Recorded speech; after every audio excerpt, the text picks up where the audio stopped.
大家好，我係Wilson鄧偉信。要數到今年咧最吸引眼球嘅一個資產類別咧，當然就係黃金啦嚇，勢如破竹啊，真係。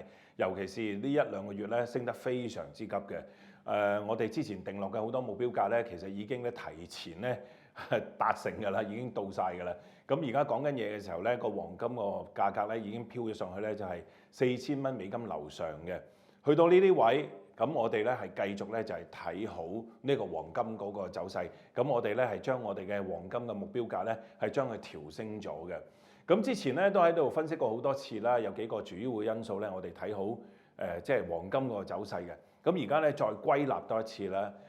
其中一個咧最大嘅因素咧就係對於美國個財政狀況嗰個擔憂啦嚇。咁啊美國大家都知道佢外債非常之重嘅。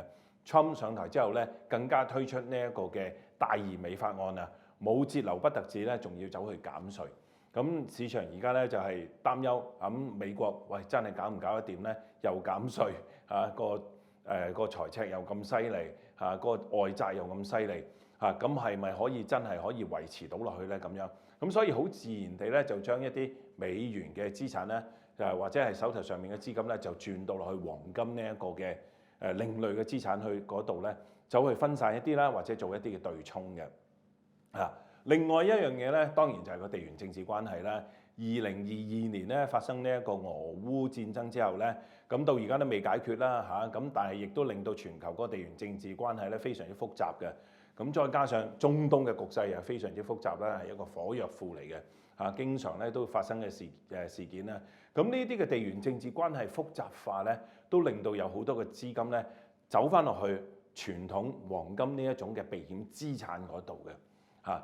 咁另外一樣嘢咧就係亦都係關阿 Trump 事啦。佢上咗台之後打呢一個嘅貿易戰嚇，貿易戰咧令到全球咧嗰個嘅貿易啦嚇，過往嘅貿易關係咧就亂晒龍啦。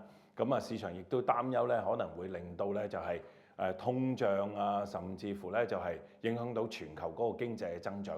呢啲咁嘅擔憂之下咧，亦都咧驅使咗有好多嘅資金咧走入去黃金呢一個另類資產嗰度嘅。